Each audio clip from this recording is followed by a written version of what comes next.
Hello everyone, Neelam here from right to education. आज हम आपको कक्षा 6 आमोदनी का 8वां पाठ उत्तराखंडस्य इतिहासकार पढ़ाएंगे। स्टूडेंट्स, ये उत्तराखंड के इतिहासकार शिव प्रसाद डबराल की जीवनी है।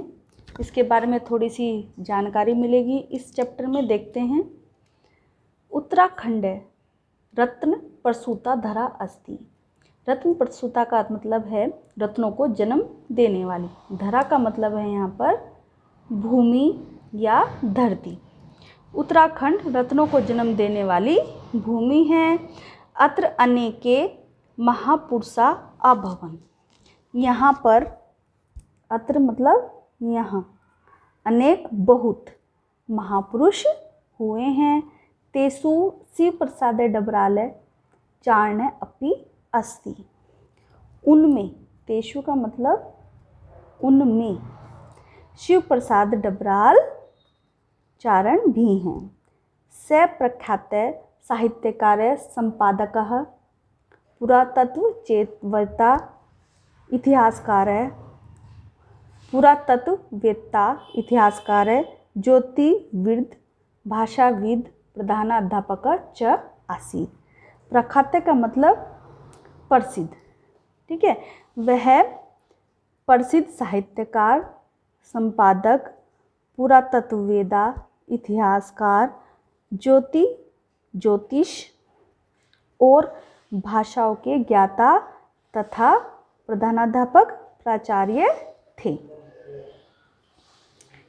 विलक्षण प्रतिभा संपन्न शिव प्रसाद डबराल चारण महाभागे 1912 तमे ख्रीष्टाब्द शब्दो नवंबर मासस्य द्वादश दिनांके पोड़ी जनपदस्य गहली नामे ग्रामे जन्मे अलभत। विलक्षण का मतलब होता है स्टूडेंट्स लक्षण, यानी कि जिसमें कोई लक्षण, इतने अच्छे लक्षण थे उसमें किसी में न हो, ऐसी प्रतिभा थी। विलक्षण प्रतिभा से संपन्न शिव प्रसाद डबराल चारण ने सन 1912 में द्वादश दिनांक मतलब 12 नवंबर को पौड़ी जनपद के गहली नाम गांव में जन्म लिया था। ये सारा जो है पास्ट टेंस में चल रहा है स्टूडेंट्स। अस्य पिता कृष्णदत्त डबराल कर्तव्यनिष्ठ प्रधानाध्यापक आसीत्। उनके पिता कृष्ण प्रसाद डबराल कर्तव्यनिष्ठ प्रधानाध्यापक थे। माता च भानुमती देवी सुयोग्य गृहिणी आसीत्। और माता भानुमती देवी सुयोग्य गृहिणी थी। पर्वतीय ग्रामस्य वातावरण च प्रारंभिक शिक्षाणाम अलभत। पर्वतीय ग्रामीण वातावरण में इन्होंने प्रारंभिक शिक्षा प्राप्त की थी। प्रारंभिक शिक्षा मतलब जहाँ से शिक्षा शुरू होती है। च मेरठ वाराणसी आगरा प्रभृतिषु विश्वविद्यालयेषु अस्य उच्च शिक्षा संपन्ना अभवत। उन्होंने मेरठ, वाराणसी मतलब बनारस, आगरा आदि विश्वविद्यालयों से उच्च शिक्षा प्राप्त की थी। नेक्स्ट, स्वजीवनी से अनेकानेक काव्य नाटिका दीनी अलिखत। स्वजीवन मतलब अपने जीवन, अपने जीवन में इन्होंने बहुत से काव्य नाटिका, काव्य नाटक आदि लिखे थे। बाला नाम कृते वीर वंदना नामे अनत्यक्ष रिपु पुस्तिकाम अपि अर्चयत।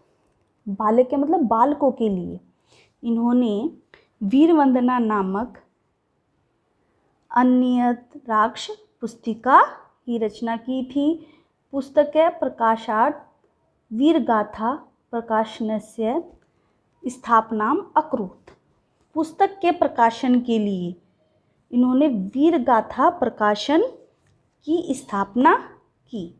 वीर रस प्रधान काव्य लेखनेन तथा निरंतरम पुरातात्विक भ्रमणकारेण तस्य चारण इति नामे सार्थकम अभवत। वीर रस से प्रधान काव्य लिखने तथा निरंतरम का मतलब लगातार, लगातार पुरातात्विक भ्रमण, भ्रमण का मतलब घूमना, भ्रमण करने के से उनका नाम चारण, नाम सार्थक हुआ। चारण का मतलब चरण से लिया गया स्टूडेंट, इसका मतलब पैर होता है। वो अपनी रचनाएं लिखने के लिए इधर उधर बहुत ज़्यादा घूमते थे, भ्रमण करते थे वो, इसलिए उनका नाम भी चारण पड़ गया। स एक विशन्ति खंडेषु उत्तराखंडस्य इतिहासम अलिखत। उन्होंने एक विशन्ति मतलब 21 खंडों में उत्तराखंड का इतिहास लिखा। सबसे सरूड़ा नाम ग्रामे उत्तराखंडे विद्याभवने वृहत् पुरातत्व संग्रहालयस्य पुस्तकालयस्य च स्थापना नाम अकरोत्। उन्होंने क्या किया? का मतलब है अपने, सव जहाँ भी आएगा वहाँ पर स्टूडेंट्स अपने होगा, सव का अर्थ होता है अपने। सरूड़ा नामक गांव में उत्तराखंड विद्या भवन में, वृहत का मतलब होता है बहुत बड़ा, पुरातत्व संग्रहालय और पुस्तकालय की स्थापना की। मीन्स उन्होंने अपने सरूड़ा गांव उत्तराखंड विद्या भवन में वृहत पुरातत्व संग्रहालय पुस्तकालय की स्थापना की। स अनेकानेक पत्र पत्रिकाम संपादकमपि अकरोत्। उन्होंने, सा मतलब वह होता है स्टूडेंट्स, लेकिन जब हम सम्मान के लिए यूज़ करते हैं तो हम उसको उन्होंने बोल देते हैं। अनेकानेक बहुत, उन्होंने बहुत से पत्र पत्रिकाओं का संपादन किया। उत्तराखंडस्य साहित्य संस्कृति संदर्भे अस्य लेखनी महर्षि वेदव्यासवत् आजीवनम प्रवहमाना आसीत्। उत्तराखंड के साहित्य और संस्कृति के संदर्भ में इनकी लेखनी महर्षि वेदव्यास के समान जीवन भर चलती रही। अतएव जने एते एनसाइक्लोपीडिया ऑफ उत्तराखंडस्य अपि उच्यते। इसलिए लोग इन्हें उत्तराखंड का एनसाइक्लोपीडिया भी कहते थे। नवंबर मासव्ये 24 दिनांके 1999 तमे ख्रीष्टाब्दो अयम दिवंगता। नवंबर मास का मतलब महीना, 24 नवंबर सन 1999 को वे स्वर्गवासी हो गए। अधुना अपि तस्य व्यक्तित्व कृतित्वच जनानां कृते अनुकरणीयम् अस्ति। अधुना मतलब आज भी, तस्य का मतलब है यहाँ पर इनका,